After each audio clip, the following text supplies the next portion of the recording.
صلو علی الحبیب الصلاۃ والسلام علیکہ یا رسول اللہ۔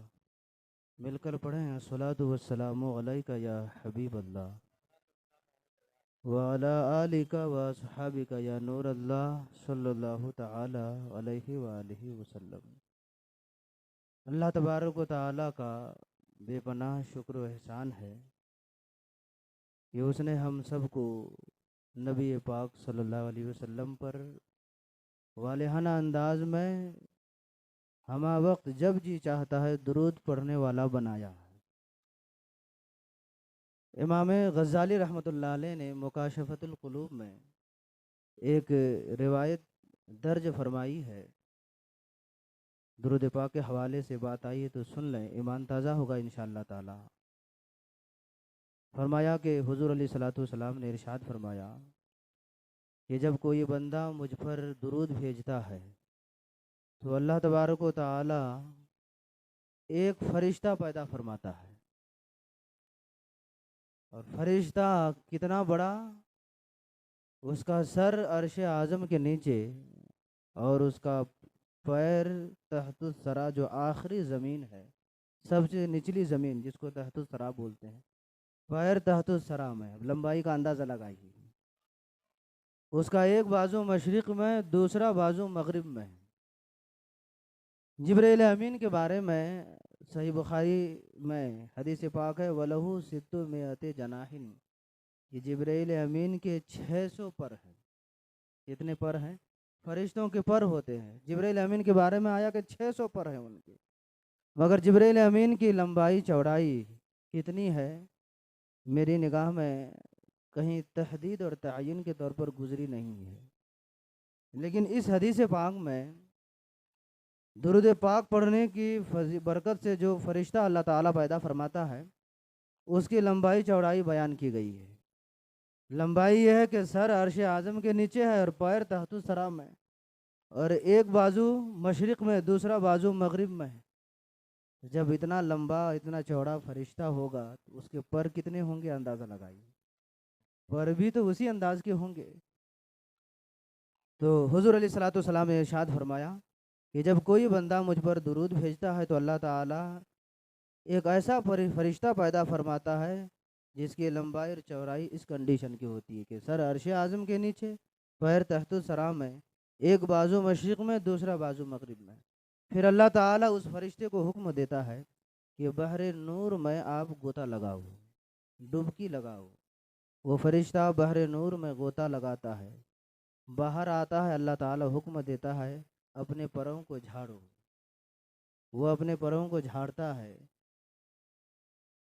اس فرشتے کے پروں سے پانی کے جتنے قطرے گرتے ہیں، ہر قطرے کے بدلے میں اللہ تعالیٰ ایک فرشتہ پیدا فرماتا ہے، اور وہ ہر قطرے سے پیدا ہونے والے فرشتے کا کام کیا ہے؟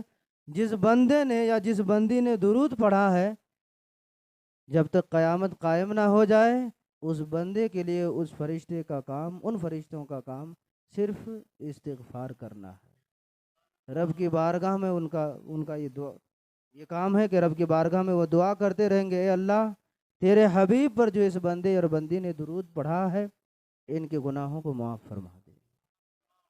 اور فرشتوں کی دعا رد نہیں ہوتی، فرشتوں کی دعا رد نہیں ہوتی۔ آمین کے بارے میں صحیح بخاری میں ہے، اذا امن الامام فامنوا، جب امام آمین کہے سورہ فاتحہ پڑھنے کے بعد آہستہ، تو تم بھی آہستہ آمین کہو۔ فإنه من وافق تامینہ تامین الملائکہ غفر لہ ما تقدم من ذنبہ، فرمایا کیوں آمین کہو تم بھی؟ جس کی آمین فرشتوں کی آمین کے مطابق ہو جائے اللہ تعالیٰ ان کے پچھلے گناہوں کو معاف فرما دیتا ہے۔ مسجد میں جب ہم نماز پڑھتے ہیں تو ہمارے ساتھ فرشتے بھی سورہ فاتحہ کی تکمیل کے بعد آمین کہتے ہیں۔ اسی حدیث سے ہمارے علماء نے استدلال کیا کہ زور سے آمین نہیں کہنا، آمین آہستہ کہنا ہے۔ یہ صحیح بخاری کی حدیث ہے۔ وجہ یہ ہے کہ فرشتے آمین کہتے ہیں سورہ فاتحہ کی تکمیل کے بعد۔ آج تک کسی نے فرشتے کی آمین سنا ہے؟ آپ نماز پڑھتے ہیں نا، سورہ فاتحہ سنتے ہیں، امام جب ولد الضالین کہتا ہے، کسی نمازی نے فرشتے کی آمین سنی ہے؟ نہیں سنی ہے۔ اس کا مطلب وہ زور سے کہتے ہیں کہ آہستہ؟ زور سے کہتے تو ہماری کانوں تک آواز آتی ہے، زور سے نہیں کہتے ہیں، آہستہ کہتے ہیں، اس لیے ہم نہیں سنتے ہیں۔ آگے اسی حدیث میں فرمایا جس کا آمین کہنا فرشتوں کے آمین کے مطابق ہو جائے اس کے گناہ معاف ہو جائیں گے۔ تو فرشتے آمین آہستہ کہتے ہیں، اس لیے ہم سب بھی آمین آہستہ کہتے ہیں۔ ہم نماز پڑھتے ہیں، ہمارے گناہوں کی معافی بھی ہو جاتی ہے اسی کے صدقے میں۔ تو فرشتوں کی اچھا تو فرشتوں کے مطابق آمین کہنے کا حضور علیہ الصلوۃ والسلام نے حکم کیوں دیا؟ اس لیے دیا کہ فرشتے کی آمین رد نہیں ہوتی ہے۔ جب ان کی آمین کی طرح ہماری آمین ہو جائے گی تو ان کی آمین مقبول، اور ان کے صدقے میں ہماری آمین بھی مقبول۔ تو درود پاک پڑھنے کی یہ فضیلت ہے کہ اتنے بے شمار فرشتے اللہ تعالیٰ پیدا فرما دیتا ہے جن کا کام ہم گنہگاروں کے لیے، درود پڑھنے والوں کے لیے دعا کرنا۔ اللہ تعالیٰ ہم سب کو، ہماری نسلوں کو اس پر باقی رکھے، قائم و دائم رکھے۔ بڑی خوشی ہوئی، گزشتہ سال بھی میں جلسے میں آیا ہوا تھا۔ ان لوگوں کی سرگرمی ہمارے محب مکرم حضرت حافظ افضل صاحب جو ہمارے مدرسے کے مدرس ہیں انہوں نے بتائی، بڑی خوشی ہوئی۔ اور یہ ایمانی حرارت اور جوش ہے جو ان لوگوں کو یہاں تک کھینچ لایا ہے، اور انشاءاللہ جو مقصد ہے اللہ تعالیٰ ضرور ان کو اپنے مقاصد میں کامیاب کرے گا انشاءاللہ تعالیٰ۔ دیکھیے ہمارا کام صرف کوشش کرنا ہوتا ہے، السعی منی، ہماری جانب سے کوشش ہے، والاطمام من اللہ، اور پائے تکمیل تک پہنچانا رب عز و جل کا کام ہے۔ اور ہم اہل سنت و جماعت اپنا سارا کام، اپنا سارا کیا دھرا اپنے بزرگوں اور اپنے سلف صالحین پر چھوڑ دیتے ہیں، جن کو اللہ نے بڑی طاقتوں سے نوازا ہے، جو بڑی کمالات سے نوازا ہے۔ وہ پھر ہمارے ان دکھ اور درد کو اللہ کی بارگاہ میں آرام سے پہنچا دیتے ہیں، اور انشاءاللہ تعالی ہمیں بڑی آسانی سے کامیابی ملتی ہے اور ملے گی انشاءاللہ تعالی۔ میں اس تنظیم کی، اس تحریک کے جتنے کارکنان ہیں، 6 یا 11 ہیں، سبھی بھائیوں کو دل کی عطا گہرائیوں سے مبارکبادی دیتا ہوں۔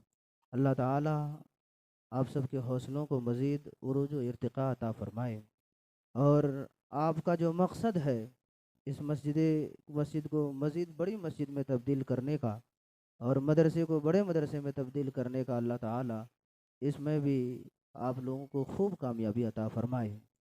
اور میرا مشورہ ہوگا کہ 11 اور 6 آپ ہیں، یہ آلریڈی ہیں، اچھا ہے، لیکن تھوڑے ممبروں کا، اعزازی ممبروں کا اضافہ کر لیجئے گا تو اچھا رہے گا۔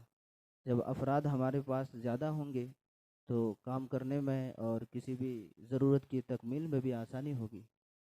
اور انشاءاللہ تعالی آپ لوگ کام شروع کیجئے، اور مسجد الحسن میں خادم ہوں، آپ میرے کان میں بات ڈالیے، مجھ سے ملاقات کیجئے۔ انشاءاللہ جب آپ کام شروع کریں گے تو میں بھی اپنے مقتدیوں سے گزارش کروں گا کہ آپ کی مدد کریں، اور آپ کی مسجد کی تعمیر میں اور مدرسے کی تعمیر میں انشاءاللہ تعالی جو میرے مخلص لوگ ہیں، اپنے قریبی لوگ ہیں، بہت سارے ہیں الحمدللہ، انشاءاللہ ان لوگوں کو قریب کراؤں گا، وہ لوگ بھی کچھ نہ کچھ مدد کریں گے انشاءاللہ تعالی۔ یہ سلسلہ آپ سبھی حضرات قائم رکھیے، اور اس تنظیم، اس تحریک کی خوب مدد کیجیے۔ اللہ تبارک و تعالی ہم سب کو، اور بالخصوص میرے ان بھائیوں کو، اپنے مقصد میں خوب کامیابی عطا فرمائے۔ وآخر دعوانا ان الحمدللہ رب العالمین۔ آخر میں یہ کہوں گا کہ دین پر مضبوطی سے قائم رہیے، مذہب اہل سنت و جماعت مسلک اعلیٰ حضرت جو ہے اس پر مضبوطی سے قائم رہیے۔ یہ فتنے کا زمانہ، آج دیکھ رہے ہیں حالات کتنے بدل رہے ہیں۔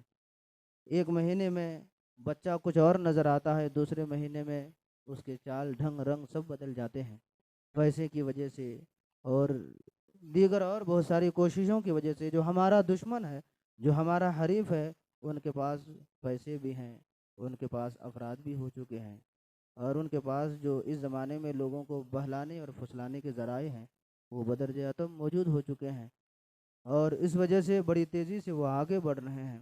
لیکن یاد رہے اللہ تعالیٰ جن کو ایمان پر باقی رکھتا ہے اس کو کائنات کی کوئی دولت خرید نہیں سکتی ہے، نہ اس کو کوئی بہکا سکتا ہے، نہ بہلا سکتا ہے۔ آپ لوگ مضبوطی سے قائم ہیں، خود مضبوط رہیں، اپنے گھر والوں کو مضبوط بنائیں، اپنی نسلوں کو مضبوط بنائیں، آس پاس جو آپ کے دوست و احباب ہیں ان کو بھی قریب کریں، سب کے دل میں اللہ اس کے رسول اور اللہ اس کے رسول کے حبیبوں کی محبت خوب پیدا کریں۔ اللہ تعالی ہم سب کو اس پر قائم فرمائے۔ وآخر دعوانا ان الحمد للہ رب العالمین، استغفر اللہ ربی من کل ذنب و خطیئۃ واتوب الیہ۔ میرے خیال سے